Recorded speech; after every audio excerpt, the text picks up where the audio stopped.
제가 지난주에도 마산에 가서 행복 모임 하시는 교회에 동기부여를 하고 왔잖아요. 갔더니 여기는 이제 고신축 교회인데, 고신축 교회가 되게 보수적인 교회잖아요. 저희는 예수교 장로회 합동측인데, 저희들보다도 훨씬 더 보수적인 교단이 고신축 교단입니다. 근데 이제 이 교회가 목사님이 새로 오셔가지고 이제 성도들이 복음을 전하는 전도자로 좀 세우기를 원해서 이제 저를 이렇게 부르셨는데, 저를 잘 모르시고 부르셨어요, 사실은. 그래서 서로 잘 모르는 중에 갔다가 복음을, 행복 모임을 전했는데, 이번에 갔더니 3월 달에 제가 가서 말씀을 전하고 동기부여하고 돌아왔는데, 봄 시즌에 당신네 교회가 했던 행복 모임 사역을 말해주더라고요. 20개의 팀이 만들어졌대요. 행복 모임 팀이 20개가 만들어졌어요. 처음으로 만들어진 겁니다. 볼모지에서. 그리고 작정을 몇 명 했냐? 작정을 한 500명 정도 작정을 했고, 초청되어진 사람이 174명. 그리고 초청됐다가 교회에 이제 완전히 등록하고 결신한 숫자가 3개월 동안 결신을 딱 하고 정착을 한 사람이 17명입니다. 하나님께서 받으신 줄 믿습니다. 네. 일반 교회가 전도를 가만히 있으면 전도가 되나요? 안 되잖아요. 그런데 적극적으로 전도를 하겠다고 이렇게 동기부여 받고 팀을 결성하고 또 도전받은 대로 우리도 한번 해보자 하고 복음을 전하고, 그렇게 막 마산 또 창원 지역을 누볐는데 하나님께서 많은 영혼들이 복음을 듣게 하셨습니다. 여러분, 17명의 영혼, 귀한 영혼입니다. 17명이 아니고 17명의 생명이 살게 된 겁니다. 그리고 각 가정으로 친다면은 17개의 가정이 복음으로 회복되어진 거고, 더 잘 될 수 있는 가능성이 놓인 것입니다. 그래서 이제 성도들이 이번 하반기에도 또 누구를 부를까 하다가 성도들이 막 그때 그 사투리 많이 쓰는 목사님 불러라 해가지고 또 제가 이번에 역사적인 사명을 들고 갔다 왔습니다. 그리고 또 은혜를 끼치고 또 했는데 결단을 막 하시고 너무 또 하반기가 기대가 되고 참 좋은 것 같습니다. 비록 우리 교회는 아니지만 우리가 대구에서 복음을 전하는데 마산에 있는 교회를 또 우리가 동기부여해서 그 마산과 창원 지역의 복음화 확산하는 일에 이바지하는 일에 쓰임받았다는 것, 참 귀한 일인 줄 믿습니다. 제가 했던 행복 모임 강의는 다른 게 아니고 성경에서 나오는 하나님의 말씀, 이렇게 말씀하셨죠? 저렇게 말씀하셨죠? 그러니까 하십시오. 이게 아니라 저 자신이 행복 모임을 통해서 은혜 받았던 이야기들, 저 자신이 복음을 들고 또 불모주로 가서 불신자를 생면부지의 불신자를 만나서 좋은 관계를 맺고 마음의 문을 열고 그리고 복음을 전했던 이야기들, 그 에피소드들을 전했습니다. 그리고 그 이야기의 결론 같은 열매가 뭐냐면은 우리 교회의 개척입니다. 아멘, 아멘. 저는 전도를 하다가 저희 교회가 만들어졌습니다. 저 개인적으로는 한 5년 정도 불모지에서 저 혼자 그냥 이렇게 복음을 전하다가 그 5년 전도하는 행위를 통해서 교회가 개척이 되었어요. 그러니까 개척을 하고 교회를 세워서 뭘 하겠다가 아니라 아무것도 없이 혼자 전도를 하는 중에 교회가 생긴 겁니다. 아멘, 아멘. 근데 여러분, 이걸 사도행전 2장을 읽어보시면 아시겠지만 이게 굉장히 성경적입니다. 아멘, 아멘. 교회를 세워놓고 뭘 한 게 아니고 베드로가 혼자 복음을 전하고 그 복음 듣고 결신한 3,000명이 그 공동체에 합류되면서 명실상부한 교회가 만들어진 겁니다. 아멘, 아멘. 복음 전파가 먼저입니까? 교회가 먼저입니까? 복음 전파가 먼저입니다. 복음 전파의 열매로 뭐가 세워진 겁니까? 할렐루야. 네. 원석이 맞나? 원석 오늘 머리 확 까고 있어야겠다. 깜짝 놀랐다. 나 오늘 새 가족이 왔구나 싶었는데 자세히 보니까 원석이네. 이만 이쁘네. 그래. 감사합니다. 짚고 넘어가려고. 자꾸 눈에 비가지고. 잘했다. 그래. 행복 모임을 열심히 할 수 있었던 이유와 근거가 뭘까? 저는 이번 한 주에 그 집회를 마치고 저 자신을 한 번 더 돌아봤어요. 하나님 주신 은혜로 전도하고 또 복음을 전하고 선교까지 하는 이제 이 마당에 이제 이르렀는데, 다시 한번 저 혼자 골똘히 이 시간 할 때마다 짬짬이 다 말 못한 좀 어떤 부분에서 나 자신에게 정직하게 한번 돌아보면서 진짜 내가 행복 모임을 열심히 할 수 있었던, 또 지속적으로 할 수 있었던 비결은 진짜로 뭘까 하고 한번 돌아보는 시간이 있었어요. 그것은 오직 사명이라는 말만으로는 다 설명할 수가 없는 또 다른 뭔가가 있었음을 발견하게 되었습니다. 그게 뭘까 하고 생각을 이어가는 중에 곧바로 마주하게 된 숨은 비결은 다른 게 아니라 바로 공감이었습니다. 공감. 공감할 수 있는 마음이라고 하는 이런 근사하고 폼나는 멋진 표현이 있어서 참으로 감사하긴 한데, 그러나 뭐라고 그 마음을 표현하든 중요한 것은 복음 전하는 현장에서 만난 많은 불신자들의 형편과 그들이 막 입으로 고백하는 그 상황들을 제가 보고 듣고 하면서 분명 제 속에, 제 마음 속에 수많은 감정들이 그 말하는 당사자와 함께 요동을 친 것이 사실이었습니다. 그걸 가지고 우리가 뭐 전문 용어로 공감을 했다, 이렇게 예쁘게 포장해 주니까 참 감사하기도 한데, 그런 표현을 안 하더라도 중요한 것은 그들의 감정과 일치하는 감정이 제 속에 들어온 것은 사실입니다. 그들이 분노할 때 같이 분노했고, 그들이 막 아파할 때 같이 대화 속에서 막 아파하고, 그들이 막 눈물 지을 때 같이 막 눈물이 나더라고요. 물론 당사자들의 감정과 100% 일치한다는 것은 불가능할 것입니다만은 틀림없이 그들과 비슷한 온도에서 희노애락을 느낄 수 있었고, 그 감정과 마음이 공감되니 이 공감이 재료가 되고 동력이 되어 지치지 않고 행복 모임을 계속 진행할 수 있었습니다. 때로는 상황이 어려워도, 또 어떤 환경이 달라져도, 여건이 받쳐주지 않아도 계속해서 지속할 수 있었던 이유는 바로 그들을 상황을 보고 듣고 내가 공감을 했기 때문이었습니다. 그래서 나는 가고 말고의 문제였지만 이 사람들은 생명의 문제고 또 너무 절박한 문제이기 때문에 귀찮음, 게으름, 바쁜 거 핑계댈 수 없었죠. 이걸 다 밀어놓고도 우선순위로 정해서 갈 수밖에 없게 만들었던 동력은 뭐냐? 바로 공감이었습니다. 어떨 때는 아까 늘 말하지만 저 자신 혼자 우리 가정은 행복한 것이, 내 아내와 내가 화목한 것이, 우리 집이 화목한 것이, 화목하지 못한 그 가정의 이 인생을 들었기 때문에 이게 그냥 누가 뭘 하지 않는데도 혼자 스스로 미안한 마음이, 행복한 게 미안하고 화목한 게 미안할 때가 있는 것이죠. 그게 공감이 주는 효과였습니다. 이 공감이란 말은 시간이 조금 더 지나고 난 뒤에 성령께서 또 다른 표현으로 저 자신이 이해할 수 있도록 도우셨는데, 그래서 저 자신이 나름대로 제가 정리한 그런 그 단어가 있어요. 그게 바로 오늘 설교의 제목입니다. 영적인 감수성입니다. 행복 모임의 진심을 담을 수 있는 비결을 만약에 저한테서 듣고자 한다면 저는 주저하지 않고 영적인 감수성이라고 말할 수 있습니다. 영적인 감수성은 성령님의 마음이고 또 성령께서 주셔야만 가질 수 있는 소중한 감정의 은혜입니다. 웃을 수 있고 울 수 있고 안타까워할 수 있고 똑같이 속상해할 수 있고 잠 못 이루고 화가 나고, 그래서 어떻게 하든지 잃어버린 이 웃음을 되찾아주고 싶은 열망들, 밥상머리에 앉아서 대단하진 않지만 식구 4명이 같이 서로 싸우지 않고 원망하지 않고 그냥 평범하게 밥을 먹고 국을 뜨고 반찬을 먹으면서 그냥 평범한 이야기를 할 수 있는 일상을 돌려주는 이야기들. 영적인 감수성은 성령님이 주셔야만 가질 수 있는 마음인 줄로 믿습니다. 돌아보니 지난날 저 자신이 청년 시절부터 지금 이르기까지 지속적으로 하고 있는 기도 중에 특히나 이 기도를 많이 하고 있는 것 같습니다. 찬양에도 나오는 고백인데요. 주님 마음을 제게 부어주십시오. 주님의 마음을 내게 부어주십시오. 하나님 아버지의 마음을 제게도 좀 알게 도와주세요. 주님의 마음을 공감할 수 있도록 좀 도와주세요. 영적인 감수성은 주님의 마음입니다. 주님과 같은 마음, 주님과 같은 감정, 주님과 같은 공감입니다.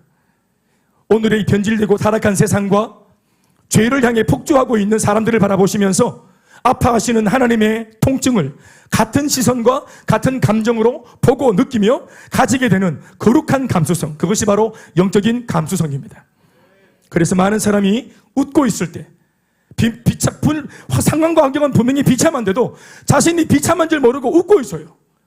자신의 운명은 지금 완전히 어려운 가운데 놓여져 있음에도 불구하고 일희일비하는 거죠. 잠시의 어떤 조건들이 만들어지니까 돈이 좀 들어오고 어려운 중에도 잠시 그냥 보너스가 좀 들어오고 잠시 어떤 우연히 일치인지 좋은 일이 일어나니까 그게 진짜 궁극적인 기쁨이 온 것처럼 그렇게 거짓된 환경 속에 속아서 웃고 있을 때, 때로는 이 감수성에 사로잡혀 홀로 이 마음이 하나님과 공감이 된 사람은 울기도 하고, 많은 사람이 절망하고 있을 때 오히려 이 감수성에 의해 홀로 기뻐하기도 합니다. 그러니까 주변과 맞지 않는 감정을 가지고 있으니까 때로는 어떻게 보면 공감을 못하는 것 같고 이상한 사람인 것 같아요. 이 영적인 감수성을 가진 사람 말이죠. 그러나 이 이상한 모습의 근거는 바로 하나님의 감정과 그 자신의 마음이 맞닿아 있기 때문입니다. 왜 울었을까요? 사람들은 웃고 있는데 그 사람 왜 울었을까요? 하나님이 울고 있기 때문입니다. 사람들은 지금 막 울고 있는데 왜 기뻐할까요? 하나님은 이것을 비관적으로 보지 않기 때문입니다. 그러므로 어쩌면 공감이란 말의 참 의미는 단순히 사람과의 일차원적인 감정의 교류 정도가 아니라 그 사람의 형편을 아시는 하나님께서 느끼고 계신 감정과 같아짐을 의미하는 영적인 감수성인 것입니다. 그래서 딱히 내가 노력해서 그 사람과 공감하기 위해 힘쓰는 게 아니라 기도하는 중에 지금 저 사람을 바라보고 계시는 주님의 마음, 바로 그 아버지 하나님의 마음을 제게도 부어달라고 기도하여 응답으로 이것을 받을 때 이 영적인 감수성은 우리 안에 비로소 장착하게 되는 것입니다. 그렇게 되면 오늘 주제 말씀과 같이 진짜로 즐거워하는 자들과 함께 진심으로 즐거워할 수 있고, 아멘, 우는 자들과 함께 진정으로 울어줄 수 있는 참 공감의 사역자가 될 수 있는 것입니다. 그리고는 주님과 같은 온도의 마음과 열정으로 그들에게 강복한 마음에서부터 우러나오는 그리스도해지는 복음을 전할 때 영원히 구원받는 놀라운 생명의 역사가 일어나는 것입니다. 영적인 감수성, 이것은 주님의 마음이요 성령님의 감수성입니다. 이것이 없이 만약 사역만 하고 교회에서 이것 없이 일만 한다면 일만 하는 한낱 기능인에 지나지 않을 것입니다. 마음 없이, 공감이 없이, 이런 영적인 감수성이 없이 하나님의 마음과 일치하지 않은 채로 그냥 열심히 일만 한다면 기능인입니다. 일을 아무리 잘해도, 사역을 아무리 잘해도 기능인입니다. 성령님의 감수성을, 하나님의 감수성을 사모하시기 바랍니다. 더불어 성령 하나님의 감수성을 말하자면 이 구절을 빼놓고는 설명이 안 될 정도로 아주 중요한 구절이 하나 있죠. 소개하면 로마서 8장 26절, 그 유명한 말씀입니다. 읽어보실까요? 시작. 이와 같이 다 같이 읽어주세요. 시작.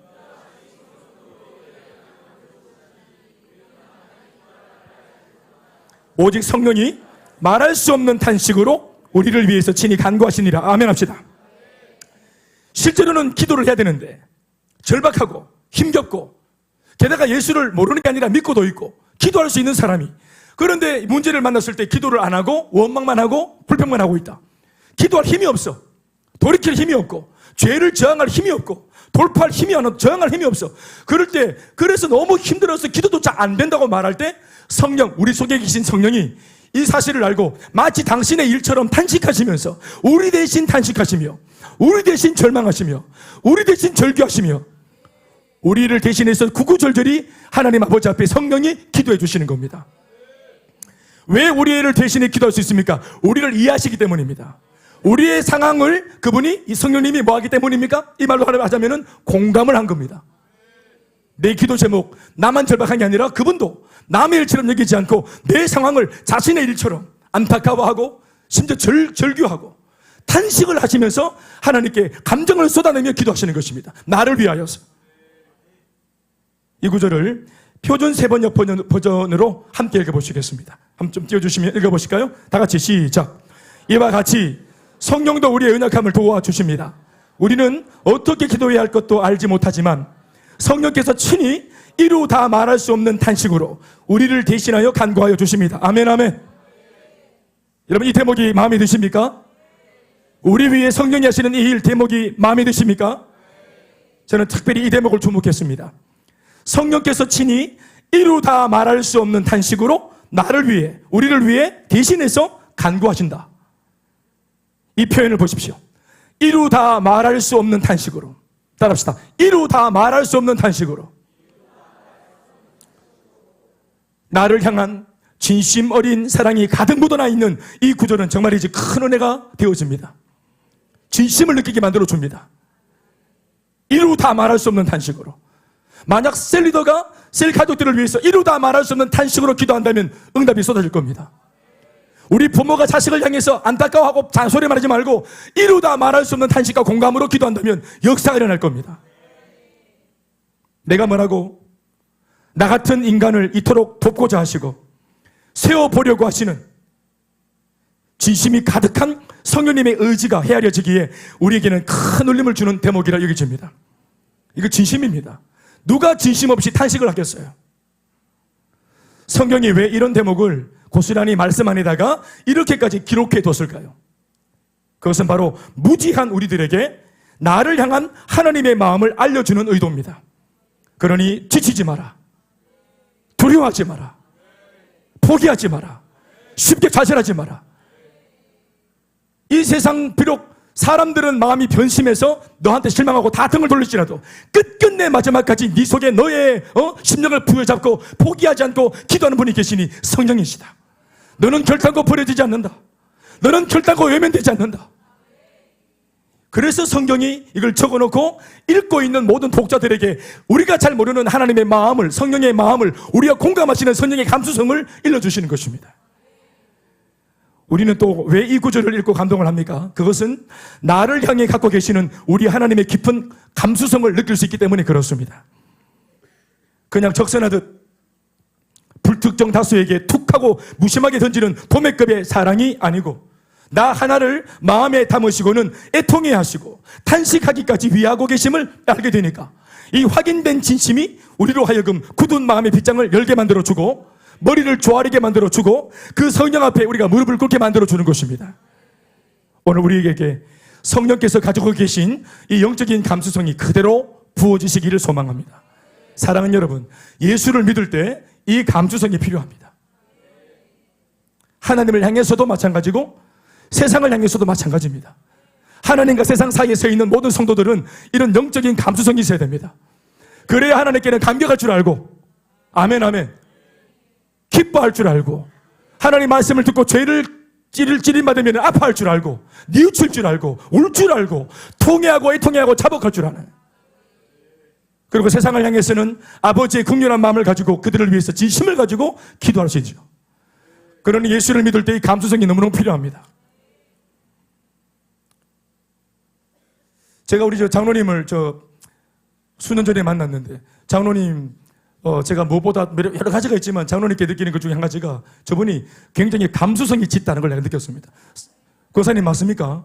감수성이 짙죠. 연세가 많이 드셨는데도 감수성이 짙으시죠. 그래서 그런 것들을 같이, 그러니까 건축도 하고 또 설계를 하고 무에서 창의적인 접근으로 상상을 하고 또 상상한 것을 도면에 옮기고 그걸 실현시키고 하지 않습니까? 아멘 아멘. 그러니까 애초에 모든 일의 첫 출발은 거룩한 상상력이거든요. 이게 바로 영적인 감수성입니다. 아멘 아멘. 셀 리더 여러분 12월 달에 분가할 것이라고 하는 거룩한 그림을 가지고 계십니까? 거룩한 감수성으로 그것을 긍정적으로 예단하고 계십니까? 아멘 아멘. 여러분들이 만나고 있는 많은 사람들, 현실적으로는 이 사람이 바뀌겠나 싶어도 이게 되겠나 싶어도, 이게 사람인가 싶어도 그 사람을 바라보면서 거룩한 꿈을 가질 수 있어야 됩니다. 감수성을 가지시기 바랍니다. 이 감수성, 영적인 감수성에 대해 더 묵상을 해보니까 이 감수성은 예수님의 모습에서도 어렵지 않게 발견할 수 있었습니다. 몇 가지 실례를 들어보면, 사실 우리가 양육대도 배웠지만 사람과 사람 사이에서 최고의 감수성은 뭐랍니까? 최고의 공감은 뭐랍니까? 최고의 공감은 눈물. 예수님의 눈물도 본문이 그대로 고스란히 다 노출해서 기록을 하고 있죠. 나사로의 죽음 앞에서 예수님이 이런 참 놀라운 영적인 감수성을 발휘했다는 것을 우리는 알고 있습니다. 요한복음 11장 32절 말씀, 이하의 말씀인데요. 같이 한번 보시겠습니까? 나사로의 죽음 앞에서, 요한복음 11장입니다. 같이 시작. 마리아가 예수 계신 곳에 가서 배웠고 내 오라비 나사로가 죽지 아니하였겠나이다 하더라. 예수께서 그가 우는 것과 또 함께 온 유대인들이 우는 것을 보시고 심령의 비통이, 다 자면합시다.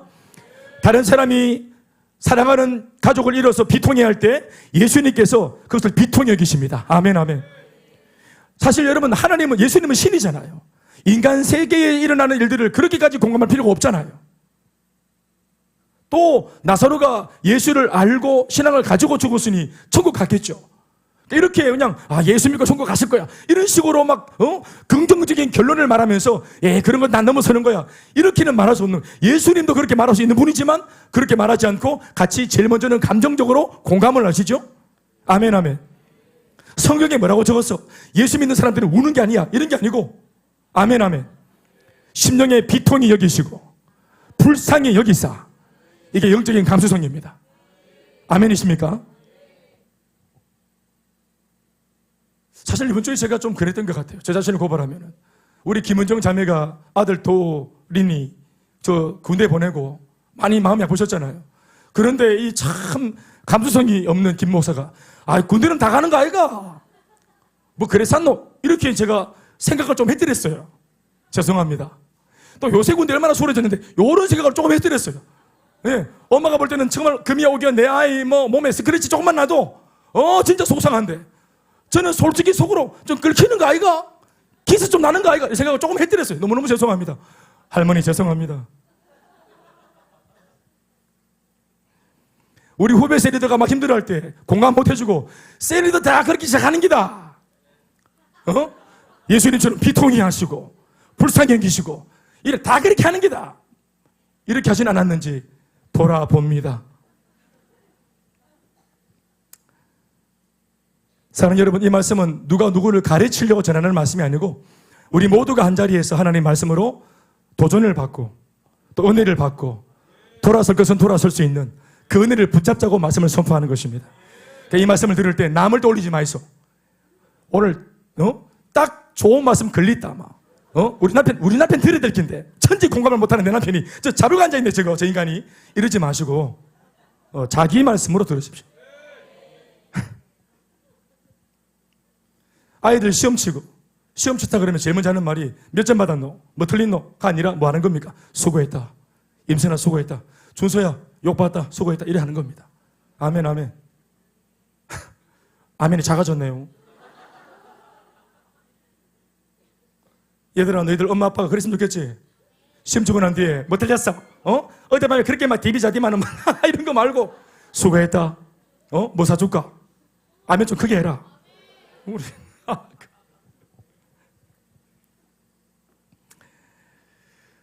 여기 또 읽어볼까요? 이르시되 예수님 34절 말씀 시작.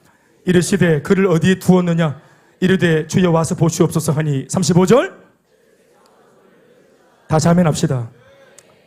그 구구절절한 예수님의 사랑을 느끼십니까? 여러분 성경 속에서 나타나는 예수님의 모습은 나 서로를 향해서만 그런 마음을 갖고 계신 것이 아니라 이 말씀을 읽고 있는 독자인 예수 믿는 우리를 향한 하나님의 마음과 똑같은 마음입니다. 아멘 아멘. 나를 향해서도 이 마음이 바로 나를 향한 주님의 마음입니다. 아멘 아멘. 36절 이에 유대인들이 말하되 보라 그를 얼마나 사랑하셨는가. 또 때로는 목자 없는 양같이 지쳐서 막 방향을 못 잡아가 헤매는 사람들이 그 많은 무리들을 이걸 일일이 다 예수님 가서 다 말씀을 가르쳐야 될 텐데 너무 사람이 많으니까 한날은 잔디밭에 앉으셔가지고 다 나오라 그랬더니 무리들이 잔디밭으로 막 얼마나 꾸역꾸역 몰려왔는지 헤아릴 수 없는 많은 사람들이 둘러앉았죠. 성경학자들에 의하면 오병이어의 사건에 모인 사람들은 좋게 한 2만 명이 될 거라고 추산을 하는데 실제로는 5천 명 이렇게 적고 있지만 한 2만 명 됩니다. 그러니까 2만 명쯤 되는 사람들을 앞에 놓고 예수님이 말씀을 전하기 전에 가지셨던 마음의 그 감정이 이랬다고 적고 있습니다. 이거 한번 읽어볼까요? 마가복음 6장 34절 말씀 시작. 예수께서 시작. 마가복음 6장 34절 시작. 예수께서 나오사 큰 무리를 보시고 그 목자 없는 양 같음으로 인하여 불쌍히 여기사 이에 여러 가지로 가르치시더라. 아멘 합시다. 말씀을 몰라서 방황하는 사람들 보고 가르치는 일 앞에서 그들을 불쌍히 여기시는 겁니다. 말씀을 몰라서 저렇게 못된 말을 하고 하나님의 은혜를 몰라서 저렇게 지금 허튼 선택을 하고 어리석은 결정을 내리는 이 무리를 바라보시면서 이게 안타까우신 거예요. 사랑하는 여러분, 바로 여기에서 이 안타까운 마음에서 진짜 놀라운 양육이 시작되어지는 것입니다. 양육과 가르침은 바로 이 마음에서 시작되는 겁니다. 아멘 아멘. 내가 이 사람을 막 일꾼으로 만들어가 성장을 시키가만 불이 물이라. 언제 불이 물이라 이 말은 부려서 내가 부려 먹으리라. 서울에서 왔는데 무슨 말인지 알겠지? 그래 내가 막 이용해 먹으리라. 이용하기 위해서 이렇게 양육을 하는 게 아니라 할렐루야. 그냥 그 무리들, 영혼들 자신의 성장과 변화 자체가 목적이어야 되는 것입니다. 사랑하는 여러분, 사역의 목적은 뭡니까? 사람입니다. 성과를 내는 것이 아니라 사람을 세우는 것입니다. 오늘 행복 모임을 했던 이달리 집사의 내용 중에 뭘 여러분들이 감동을 받으셨습니까? 예?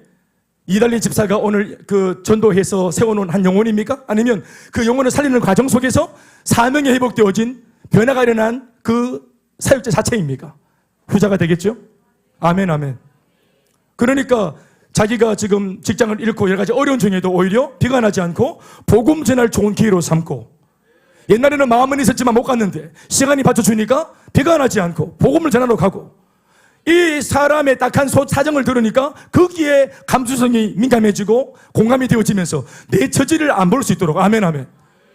그런데 또 이 영혼을 위해서 막 오지랖 넓게 달렸더니 하나님은 어느 날 내 문제도 해결해 주시고. 여러분, 항상 언제나 하나님의 역사가 이런 수술한 사실을 기억하십시오. 이게 오늘 아주 중요한 간증이 나왔습니다. 이게 하나의 원리입니다. 이걸 잊지 마십시오. 그러니 달리 집사 마음속에 있었던 게 뭡니까? 측은지심이 있죠. 이게 긍휼한 마음이고, 저도 그 자매의 딱한 사정을 알지만 정말로 딱한 사정인데 본인은 진짜 딱해요. 그런데 이 말을 전해서 누가 들었을 때, 제3자가 들었을 때 나와 같이 딱하다고 느낄 수 있는가? 나와 같이 이게 아프고, 나와 같이 이게 간이 저리고, 나와 같이 이게 공감이 될 수 있는가? 이게 그럴 수 없다고 보기 때문에 당사자는 말을 못하는 겁니다. 괜한 치부만 드러내고 가십거리만 될까봐, 호기심거리가 될까봐. 그런데 이것을 들어주는 사람이 진짜 오감을 열고 진심을 이렇게 귀를 열어주고 눈을 맞춰주니까 마음이 열리고 의존을 하고, 그래서 이 아름다운 열매가 맺혀지는 것입니다. 여기에도 뭐가 작용했습니까? 영적인 감수성이 작용한 것입니다. 제가 지금 강조하고 싶은 게 그겁니다. 이 마음은 하나님 아버지께도 동일하게 나타납니다. 성경을 보면 탕자와 탕자 아버지 이야기가 나오는 대목이 있죠. 누가복음 15장입니다. 이 탕자의 아버지로 묘사되고 있는 존재가 바로 우리가 믿고 있는 하나님 아버지십니다. 탕자의 아버지가 우리 아버지십니다. 그 이야기에 담긴 아버지 하나님의 영적인 감수성에 대한 이야기를 한번 들어보십시오. 탕자, 우리 다 아는 바와 같이 탕자가 집을 나갔죠. 뭐 어떻게 집을 나갔죠? 아버지의 재산을 거의 착복하다시피 해서 뭐 어떤 짓 하려고 도망가 버렸죠. 이 돈을 착복하는 과정이 너무 과정의 재질이 나빠요. 아버지 뒤통수 치고 진짜 아주 그냥 정을 닫대 학을 뗐어요. 이렇게 학을 떼고 호로자식 모습으로 집을 나갔으면 아버지는 바로 이사 가야 돼. 이사 가고 호접해야 돼. 왜 이사 갑니까? 못 돌아오게. 탕자는 항상 돌아오기 때문에 못 돌아오게 이사를 갚으려야 돼요. 그런데 이렇게 고약한 짓을 하고 등에 칼을 꽂고 그렇게 배은망덕해서 집을 나가버린 이 둘째 아들을 향한, 소위 탕자를 향한 그 아버지의 심정이 어떤지를 한번 제가 설명해 드릴게요. 보통은 탕자가 이렇게 고약한 짓을 하면은 아버지가 상처받죠. 가족들이 상처를 받았죠. 이렇게 희한한 가족이 하나 있으면은 나머지가 다 시급을 합니다. 그런데 이 아버지는 어떻게 합니까? 어떻게 보냐면은 집 나간 요 고약한 짓을 하고 있고, 고약한 짓을 할 정도로 미숙한 요 둘째 아들 탕자가 제일 힘들다고 본 겁니다. 이 상황에서 제일 힘든 것은 상처받은 아비인 내가 아니고 가족이 아니라 누가 제일 힘든가? 누가 제일 무슨 말이냐면, 누가 제일 힘든가라는 말은 뭐냐면은 누가 이 상황에서 제일 도움이 필요한가? 집을 나간 둘째 아들이라고 본 겁니다. 둘째 아들 탕자가. 그래서 둘째 아들이 제일 힘들 것이라는 것을 알고 있었기 때문에 아버지가 내린 결론이 뭐냐면은 기다림입니다. 기다림. 사람을 동원해 찾아내고 들추고 끌고 오고픈 마음은 어쩌면 유혹일지 몰라요. 아버지 그렇게 할 수 있어요. 수소문해서 잡아올 수 있습니다. 그러나 그렇게 해버리면 아버지 자신은 속이 시원할지 몰라도 아들은 회생이 어려워집니다. 이 아들은 절대로 회생되지 않습니다. 또 어떤 면에서는 또 집을 나갑니다. 복구가 되지 않습니다.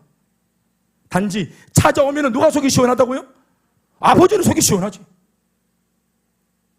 그러니까 이 아버지는 뭐와 싸웠냐면은 찾아오고 싶은, 내가 하고 싶은 욕구들, 화가 나고 분노가 일어나는 이놈의 새끼 하고 이 욕구대로 할 내 안에 있는 이 마음 본능을 거스른 겁니다.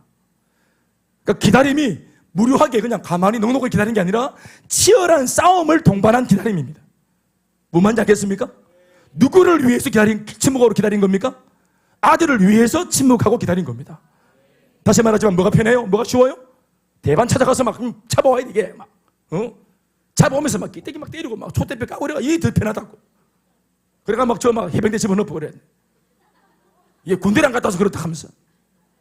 그럼 아버지는 속이 시원한 기라. 그러나 아들은 절대로 회생이 되지 않습니다. 아비는 찾아 나서는 것보다 더 힘든 기다림을 선택한 것입니다. 이것이 바로 아들을 위한 배려입니다. 이게 영적인 감수성입니다.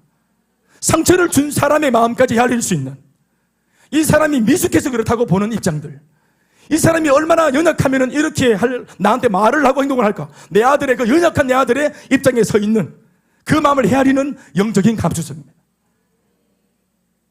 더불어 이 기다림은, 아버지의 기다림은 목적이 있는 기다림이었는데, 그 목적이라는 것은 바로 다른 것이 아니라 용서입니다. 아멘이십니까? 용서하실 모든 준비를 마쳤기 때문에 기다릴 수 있었던 겁니다. 용서할 준비란 사실 굉장히 치열한 싸움을 마친 후 마친 결과물입니다. 무엇과의 싸움일까요? 무엇과의 치열한 싸움일까요? 바로 용서해서는 안 된다는 마음과의 싸움입니다. 응징하고 싶은, 복수하고 징계를 하고 싶은 이 마음과의 싸움, 아버지 내면의 치열한 마음과의 싸움. 그래서 그 용서 못할 마음들을 밀어내고 용서할 마음을 가졌기 때문에 기다리는 것입니다.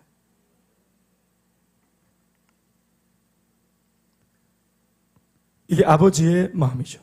탕자를 향한. 그런데 돌아온 뒤에 이 탕자를 향해서 아버지는 감격하죠. 기다렸기 때문에 대번에 용서하고 대번에 감격하죠. 아멘.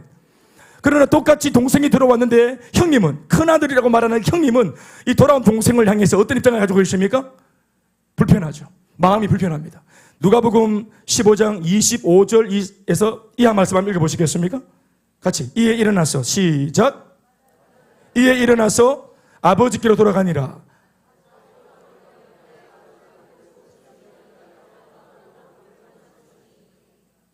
네. 요거는 이제 아버지의 마음입니다. 첫째 아들의 마음 보십시오. 25절부터입니다. 맏아들은 시작. 맏아들은 밭에 있다가 돌아와 집에 가까이 왔을 때 풍악과 춤추는 소리를 듣고 한 종을 불러 이 무슨 일인가 물었대.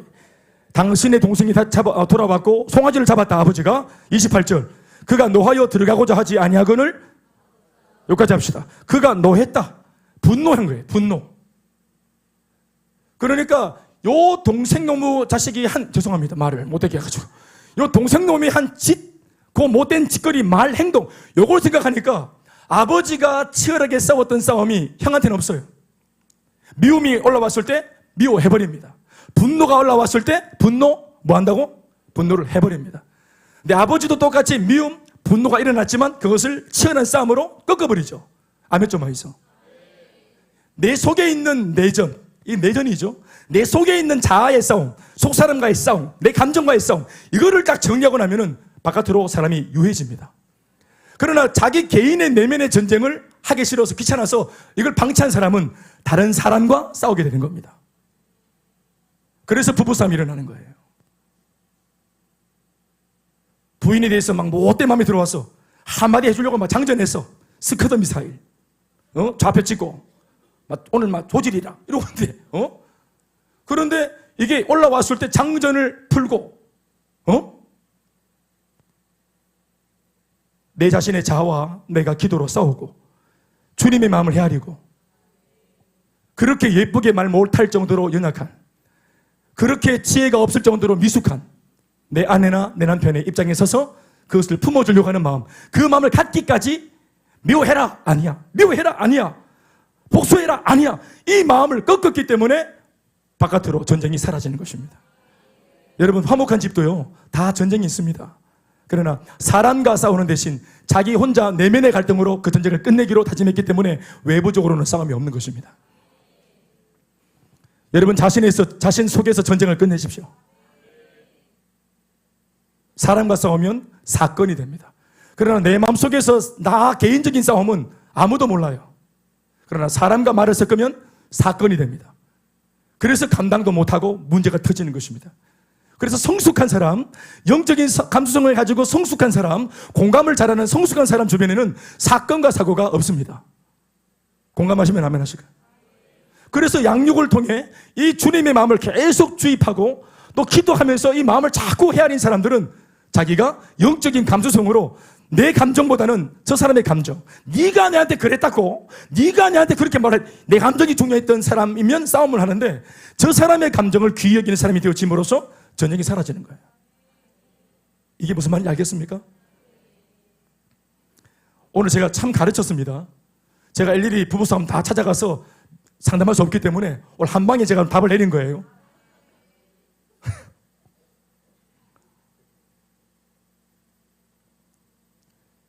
아버지의 마음은 출애굽 이야기에도 잘 나타나 있습니다. 출애굽기 3장 7절 이하의 말씀 한번 보시겠습니까? 하나님께서 모세를 불러서 그들에게 보낼 때 하나님의 마음의 감정들입니다.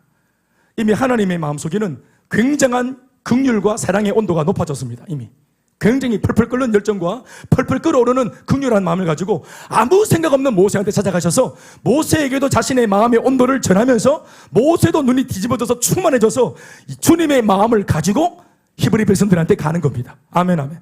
그러나 애초에 하나님이 가지고 계셨던 그 종살이했던 노예를 향한 주님의 마음을 읽으십시오. 자, 7절 8절 읽어보시죠. 시작. 여호와께서, 다 같이 읽어주세요. 시작. 분명히 보고, 따라합시다. 분명히 보고, 다시 분명히 보고, 또 시작. 그들이 그들의 감독자라 말미암아 부르짖음을 듣고, 따라합시다. 부르짖음을 듣고, 분명히 보고, 분명히 듣고, 또 시작. 그 근심을 알고, 따라합시다. 그 근심을 알고, 보고, 듣고, 아는 겁니다. 하나님이 침묵하는 것 같지만 400년간 종살이하던 그 애국 백성들이 너무 고되고 힘들고 답이 없어서 하나님께 좀 살려주세요. 하나님 어디 계십니까? 하고 부르짖고 막 속상해하고 원망하고 막 그냥 때를 쓰고 하는 것을 주님이 침묵하셨지만 오늘 모세와의 대화를 보니까 주님은 그들의 소리를 뭐 하셨어요? 사실은 보고 계셨어요. 그들의 상황을 보고 계셨어요. 눈을 가리지 않으셨습니다. 보고 계셨습니다. 그리고 그들의 기도하는 소리를 뭐하고 계셨습니까? 듣고 계셨습니다. 그리고 그들이 얼마나 아파하는지 진짜 그들의 고통과 아픔을 알고 계셨습니다. 이게 영적인 공감입니다. 이게 영적인 감수성입니다. 하늘에 계신 높고 높은 보좌 위에 계신 하나님께서 낮고 낮은 이 땅 속에 신음하는 사람들의 마음을 어찌할까? 그러나 이런 본문을 보면 하나님은 우리의 마음을 보고 듣고 알고 계십니다. 깜깜하다 말하며 인생에 답이 없어서 헤매고 있고 답답해하고 있고 절규하는 우리를 지금 여전히 똑같이 우리를 보고 계시고 내 실망하는 소리를 듣고 계시고 우리의 통증을 똑같이 알고 계십니다. 그래서 그분이 뭘 결정합니까? 8절에 내가 내려가서 그들을 애굽인의 손에서 건져내겠다. 따라서 내려가서 건져내겠다. 뒤에 보면은 그들을 그 땅에서 인도하겠다. 따라서 인도하겠다.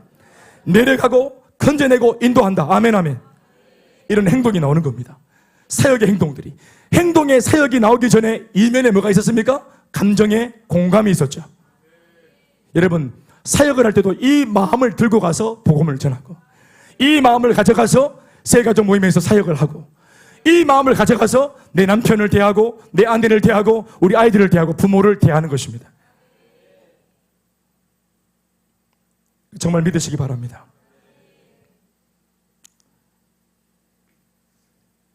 끝으로 평범한 성령, 예수님, 하나님 아버지 말고 평범한 평신도 중에도 이 영적 공감대, 영적 감수성을 가진 좋은 예가 많지만 하나 있습니다. 대표적인 게 그 마음을 가진 사람 누구냐면 바로 느헤미야입니다.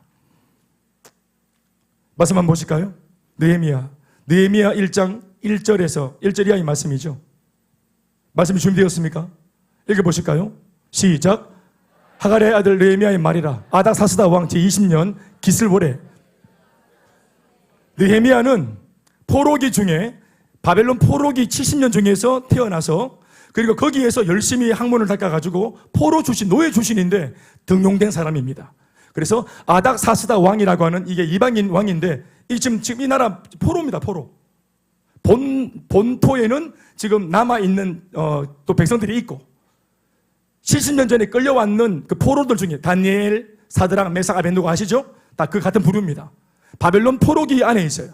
그런데 그 포로기 중에 하나님 은혜로 잘된 사람 하나 있는데 느헤미야입니다. 느헤미야가 수상궁, 궁에서 왕을, 비록 이방인 왕이지만 왕을 떠받드는 그런 공무원 시업 에드윌. 2절 읽어보시죠. 시작. 내 형제들 가운데 하나인 하나니가 두어 사람과 함께 유다에서 내게 이르렀기로 내가 그 사로잡힘을 면하고 남아있는 유다와 내가 남은 나라에서 공무원 생활하고 있는데 잊어버렸던 고향에 있는 예루살렘, 내 땅, 하나님을 사랑하고 예배하던 그 땅, 우리 동료들의 공동체의 소식을 들은 겁니다. 어느 날 우연히 사람들의 형편을 물은 즉 3절 시작. 그들이 사로잡힘을 면하고 남아있는 자들이 그 지방 거기에서 큰 환난을 당하고 능욕을 받으며 예루살렘 성은 허물어지고 성문들은 불탔다 하는지라. 공동체가 다 무너졌다. 셀 가정 모이면 다 황폐해졌고, 셀에 나오던 사람들은 다 토꼈고, 셀 리더들은 전부 다 불교로 전향했고, 다 점집에 갔고, 그리고 뭐 예배당은 이미 레스토랑이 되었고 난리가 났다. 이거를 내가 밖에서 다 공부하는 중에 들었다 이 말을. 그러면 아이고 근순 맑은생 교회 그렇게 까불어사태만은 잘 됐다. 김목사 그렇게 다리 흔들이대만은 잘 됐다. 이럴 수 있지. 그렇게 예배 시간 길고 뭐 말씀 길 때 나를 봤다 내가 설교 길 때. 그 누가 남아 있겠노? 그거 봐 꽃이다 이럴 수 있지. 나는 지금 안 지나니까. 나는 지금 공무원이니까. 나는 지금 잘 먹고 잘 사니까. 비록 내 동족이지만 나는 괜찮아. 그러면 그러고 그냥 넘어갈 수 있어요. 그런데 느헤미야의 반응을 보실까요? 4절 시작. 내가 이 말을 듣고 앉아서 울고 수일 동안 슬퍼하며 하늘의 하나님 앞에 금식하며 기도했다. 다시 아멘 하십시다. 이것이 바로 영적인 감수성이라고 하는 거예요. 나는 행복해요. 나는 괜찮아요. 나는 하나님 보호하사 우리나라 만세예요. 그런데 내 셀 가족이 지금 비참합니다. 내가 아는 내 친구가 비참해요. 내가 아는 내 친구의 지인 또 지인이 그 부부가 가정이 지금 위태로워요. 나랑 아무런 상관이 없는 사람일 수도 있는데 그들의 비참함과 비통함과 그 어려운 환경이 그냥 행복한 나를 가만두지 않아요. 모른 척 할 수 있는데 모른 척 하게 두지 않아요. 몰랐을 때는 몰랐지만 아니상 내 마음에 요동하고 감정이 춤을 추고 격분하고 마치 내가 잘못해서 일어난 결과물인 것 마냥, 사실 조상들이 잘못한 건데 느헤미야 자신이 잘못해서 죄 때문에 일어난 일인 것 마냥, 자기 죄인 것 마냥 저렇게 금식을 하고 바닥에 무릎을 꿇고 옷을 찢고 머리에 재를 뿌리고 그리고 금식하며 하나님께 용서를 구하는 기도를 오랫동안 했던 이야기입니다. 그리고 결론적으로 이 느헤미야의 기도는 응답이 되어서 저 예루살렘의 모든 성벽이 회복되어집니다. 공동체가 회복되어집니다. 이것이 영적인 감수성입니다.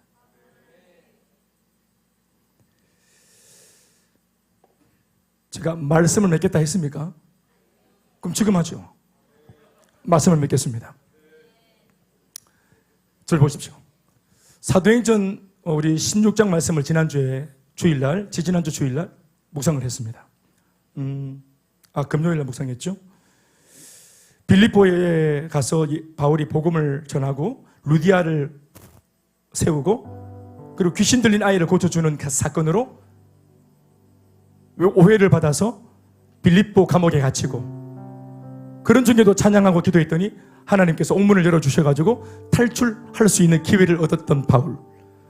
그런데 잡범들은 다 문이 열리니까 탈출했는데 바울은 탈출하지 않고 내가 우연히 이곳에 왔겠나?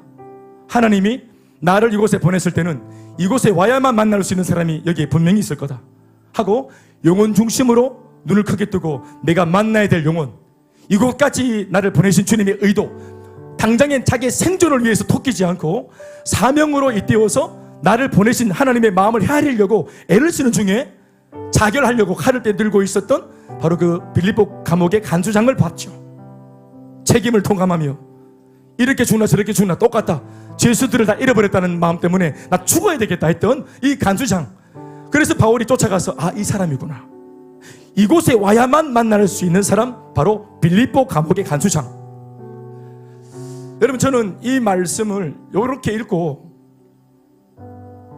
그 이상 사실 뭘 더 진도를 나갈 수 있을까 생각을 했는데 어느 날 이 말씀을 사색을 하고 묵상하는 중에 영적인 감수성이 막 발동하면서 어떤 거룩한 상상이 하나 열렸어요.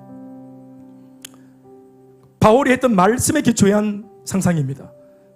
그래서 자살하려고 했던, 자결하려고 했던 이 사람 앞에 바울이 찾아가서 뭐라고 말합니까? 우리 여기 그대로 있으니까 그렇게 하지 마라. 그러고 했던 말이 뭡니까? 주 예수를 믿어라.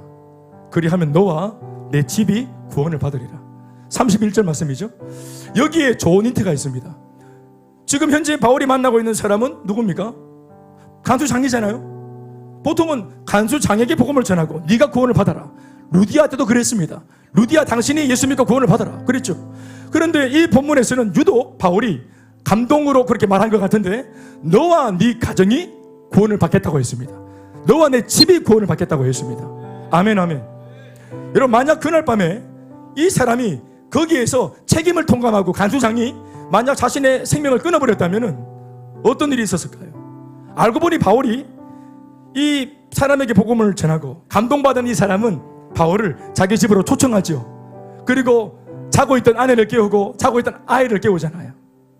그리고 다 자기에게 복음을 전해준 바울에게 복음을 듣게 만들어 주잖아요. 이 아빠가. 그렇죠? 여러분 뭘 생각하세요? 이 그림에서 이름을 알 수 없는 이 무명의 빌립보 간수장, 이름을 잘 모르겠지만 보세요. 집에서 다음날 아마 2교도였던 것 같습니다. 3교대인가. 그날은 야간 근무였습니다. 나이트. 아침에 내 남편이 퇴근하기를 기다리고 있었던 부인이 있었습니다. 엄마, 아빠 오늘 왜 집에 안 들어와? 아빠 언제 와? 아빠 다음날 아침에 퇴근해서 들어올 아빠, 오면서 붕어빵 이렇게 들고 들어올 아빠. 그러니까 아빠가 있었습니다. 아빠를 기다리는 아이들이 있었죠. 너와 내 집이, 이 집이 뭡니까? 사람입니다. 가족이고. 저는 이 부분이 제 마음속에서 확 열렸습니다. 요 사람 뒤에 있는 가족들, 그렇죠? 남들이 볼 때는 일로만 본다면은 죄수들을 제대로 못 지켰어? 너 일을 어떻게 하는 거야? 엉망으로 하는 거야? 뭐 하는 거야 너 임마? 나가 죽어라 이렇게 할 수 있는 그런 욕을 먹을 수 있는 사람이지. 회사에서는 이렇게 욕 먹을 수 있는 사람이지. 아니요. 자그마치 소중한 아내가 기다리고 있는 소중한 남편입니다. 아빠! 하고 아침에 이 아빠를 반길 준비가 된 아이들이 있는 아빠입니다. 그런데 만약 그날 밤에 바울을 못 만나서 이 생명을 오판해서 만약 잃어버렸다면 그 다음날 이 부인은 졸지에 자고 일어났더니 과부가 되는 것입니다. 이 아이들은 졸지에 자고 일어났더니 어젯밤 받은 아빠는 두 번 다시 돌아오지 않고 그날로 고아가 되는 것입니다. 아버지가 없는. 사랑하는 여러분, 근데 바울이 이 비극적인 사람과 비극적인 가족들을, 비극적일 수 있는 가족들의 모든 안위를 지켜준 것입니다.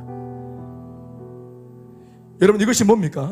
이것이 눈에 안 봤지만 거룩한 상상력으로 너와 내 가정을 돕겠다 하는 바로 바울의 영적인 감수성입니다.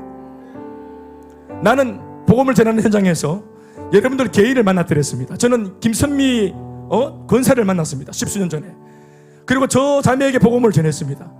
회복할 수 있다는 메시지를 전했습니다. 그러나 나는 이 부인 뒤에 있는 유승엽 집사를 보거나 그의 시대거련에 있던 우리 유중상 또 집사님이나 한순희 권사님 존재를 몰랐습니다. 현재와 현수 다 자세히 몰랐습니다. 친정에 있는 엄마 아버지 몰랐습니다. 그리고 신우이 몰랐습니다. 유지원 권사 몰랐습니다. 유지원 권사의 아들 또 성교하고 또 영준이 몰랐습니다. 남편 문 선생님 몰랐습니다. 나는 저 유지원 권사의 직장 동료 이윤선, 배선주, 또 장은진 권사의 아들 송소윤, 또 윤선 권사의 아들 현욱이, 또 선주 집사의 딸 수연이, 다현이, 또 남편 김동원 집사님. 난 몰랐죠. 한 사람의 영혼을 바라봤죠. 그냥. 그런데 하나님께서 끊임없이 그렇죠. 제가 이 한 사람을 보고 있었을 때 하나님은 이미 수많은 영혼을 보고 계셨습니다. 그들이 고통하는 소리를 보고 듣고 알고 계셨습니다. 저는 몰랐지만 하나님은 다 알고 계셨어요. 그래서 저 같은 무지렁이를 보내신 겁니다. 이렇게 모르고 전하는 사람을 통해서도 하나님은 이 모든 사람들을 건지시고 살리셨습니다. 여러분 다 그렇습니다. 하나님께서 오차없이 하나님의 계획 속에 틀리지 않고 정확한 시간표에 우리를 부르신 줄로 믿습니다. 그 은혜가 여러분들에게 있기 바라고, 이 은혜를 받았으니까 우리도 또 다른 사람한테 이 주님의 주신 영적 감수성으로 이 평생 살아가며 은혜를 끼치고 사는 것이 옳은 줄로 믿습니다. 에베소서 4장 마지막 말씀 2절을 읽고 마치겠습니다. 다 같이 읽어보시겠습니다. 에베소서 4장 31절 32절 말씀 띄워주시고 시작. 너희는 모든 악독과 노함과 분냄과 떠드는 것과 비방하는 것을 모든 악의와 함께 버리고 서로 친절하게 하며 불쌍히 여기며 서로 용서하기를 하나님이 그리스도 안에서 너희를 용서하심과 같이 하라. 아멘이십니까? 모든 영광 하나님께.